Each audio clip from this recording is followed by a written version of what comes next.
Yes. So again, we say Bismillah ar-Rahman ar-Rahim, in the name of Allah, the most compassionate, the most merciful. Allahumma alimna ma anfa'na wa anfa'na bima 'allamtana wa zidna ilma. Bismillah wa salatu wa salam ala Rasulillah. So we are talking about congregational prayer. We say that is it a must on men? No, it's not a must. But if a man pray in Masjid, go to Masjid, pray with other Muslims, it's better than his pray at home with 27 times. Prophet Muhammad mentioned in one hadith 27 times, in other hadith 25 times. So encourage, as a Muslim, you should go to the mosque, pray with other Muslims. Pray with other Muslims. And then we talked about women. Is it a must for you? No, it's not a must.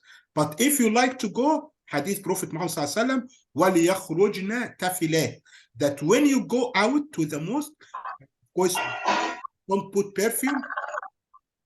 Don't put perfume. So when you go out to the mosque, don't put perfume. Don't wear attractive clothes.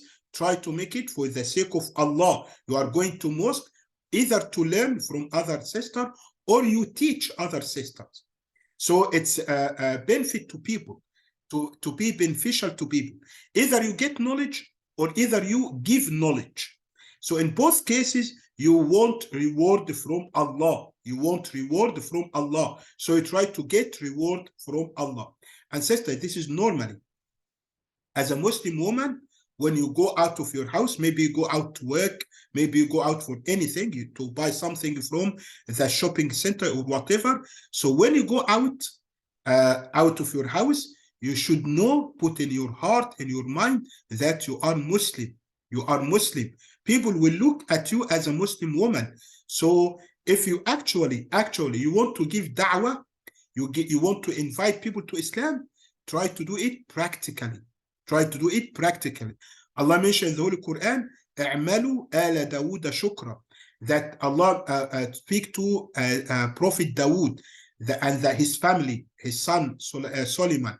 So if you want to be thankful to Allah, try to be thankful in a practical way. If you want to invite people to Islam, try to invite people to Islam in a practical way. How? That you yourself, you reflect Islam. People can see Islam in you, that you behave in a good way. You wear respectable clothes, you wear your hijab. When you speak to people, you speak in a nice way. Again, people look at you as a Muslim woman. Then we mentioned that now when you go to mosque, while you are going to the mosque, a man or woman, we walk in a good way. We don't rush, we don't run, but we walk in a good way while you are going to the mosque. Now, when you enter the mosque, when you enter the masjid, if you find that prayer has not started yet, still the prayer has not started yet, in this case, you sit down. We said, no, don't sit down, but you pray to Allah 2 rak'ah before sitting down. Pray to Allah 2 rak'ah before sitting down. Okay? And then when you pray, you wait, maybe reciting the Holy Quran, mentioning Allah, asking Allah forgiveness, making a dua, supplication, until the Imam or the Muazzin give iqamah. Iqamah, the start of the prayer. Announcement for the start of the prayer. So when you hear the start of the prayer, you stand up and you follow Imam. Prophet Muhammad said, إِنَّمَا جُعِلَ الْإِمَامِ لِيُؤْتَمَّ بِهِ. So Prophet Muhammad said that the Imam is legislated in prayer in Islam to be followed. So when you hear Imam say Allahu Akbar, you say Allahu Akbar.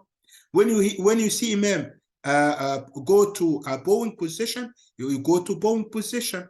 When you see Imam rise up again, you rise up again. When Imam says Sami Allah liman hamida, Allah listen to the one who praise Allah, you say Rabbana wa lakal hamd. Allah, to you is all that you praise. When Imam prostrate, you prostrate. So you follow Imam. Okay, sister?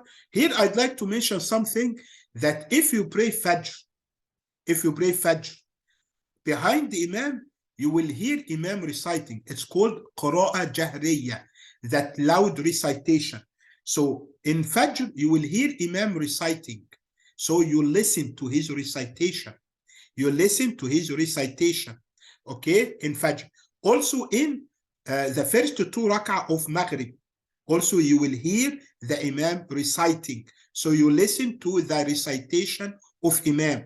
In the first 2 rak'ah of Isha, you will hear the Imam reciting. So you listen to the recitation of Imam. You listen to the recitation of Imam. In Dhuhr, in Asr, 3rd rak'ah of Maghrib, and the last 2 rak'ah of Isha, that you will not hear Imam reciting. Imam will recite silently. So in this case, what you do, normally you pray, you recite Al-Fatiha, and you recite what you memorize from the Holy Quran until Imam bow, you follow him. If Imam rise up, you rise up again. If Imam prostrate, you follow Imam. You follow Imam. Don't precede Imam, and don't make the movement at the same time. So again, don't precede Imam and don't make your movement at the same time of Imam, but wait until Imam make ruku', bowing, you make ruku'. Imam finish rising up, you rise up. Imam finish prostration, you prostrate. So you follow Imam. You follow Imam. Okay, sisters? Now, we come to, if you come to Masjid late, if you come late to Masjid, in this case, it means that you enter Masjid and you follow Imam as he is doing. You follow Imam. Maybe you enter Masjid and you find Imam prostrating. So you say Allahu Akbar while you are standing. Don't forget that while you are standing, you say Allahu Akbar. This is Takbirat Ihram. So again, now if you go to Masjid and you enter Masjid, you enter late. You enter Masjid late. So in this case, yes, if you enter Masjid late, so in this case, you follow Imam. If you find Imam prostrating, you say Allahu Akbar while you are standing. Don't forget, say Allahu Akbar while you are standing. And then you say another Allahu Akbar, you follow Imam. If the Imam is prostrating, you prostrate. If the Imam is bowing, you bow. You follow Imam. Now, if you are now latecomer, you come late. You come late to pray. Now you come late to pray. Okay, and you find Imam finish bowing. I'd like to share a picture with you. If you come late, you arrive Masjid late. So if you find Imam standing up, you say Allahu Akbar and you stand up in the rows. And I forgot to say that, sister, the best lines for men is the beginning lines, the lines at the front of the Masjid. And the best lines for women is the lines at the back of the Masjid. If there is only one place, but now for many Masjid, you can find a separate place for women. But if there is no separate place, that maybe in some Masjid, the Masjid is not very big. So it's one place. In this case, men pray in the front of the Masjid and women pray at the back of the Masjid. So the lines of men at the front and the lines of women at the back. So again, if you come late, you enter Masjid. If you find Imam standing, so you stand. You listen to, you say Allahu Akbar, and you listen to Imam. So again, now you enter Masjid, you find the Imam standing, so you stand and you follow Imam. If you find Imam reciting, you listen to recitation. You listen to the recitation of Imam. If you enter Masjid and you find Imam bowing, can you see this posture? You find Imam bowing and the people behind Imam bowing. So in this case, don't forget, you make Allahu Akbar while you are standing. Say Allahu Akbar. We said that Allahu Akbar means what? That this is the start of prayer. Now you start to pray. So you say Allahu Akbar while you are standing. And then you follow Imam. You directly, you say another Allahu Akbar, and you follow Imam. You follow Imam. Okay? Now the Imam will stand up again. Sami Allahu liman hamida. You follow Imam. And if you find the Imam prostrating, so you say Allahu Akbar, number one, which is start to pray. It's called Takbirat Ihram, start to pray. Then you say another Allahu Akbar and you go to prostrating. But be careful here that if you go and you find Imam finish, again sister, you find Imam finish bowing, okay, you follow him, of course, you follow him, but don't count this rak'ah. It means that you missed this rak'ah. So, for example, if you pray Dhuhr, okay, or let's say if you pray Fajr, and you enter Masjid, and the Imam rise up from bowing, rose up from bowing, you follow him, but don't count this rak'ah.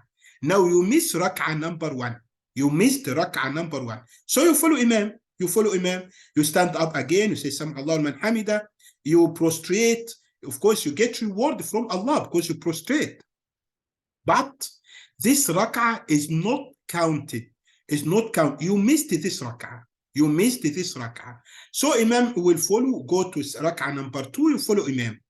And when Imam finish pray, you finish with Imam? No, because you missed rak'ah. Don't forget. You missed one rak'ah. So when Imam, as you see here, Imam finish pray, turn his face to the right, say Assalamu alaikum wa rahmatullah. Then turn his face to the left, say Assalamu alaikum wa rahmatullah. You say after Imam? No. Why? Because you missed one rak'ah.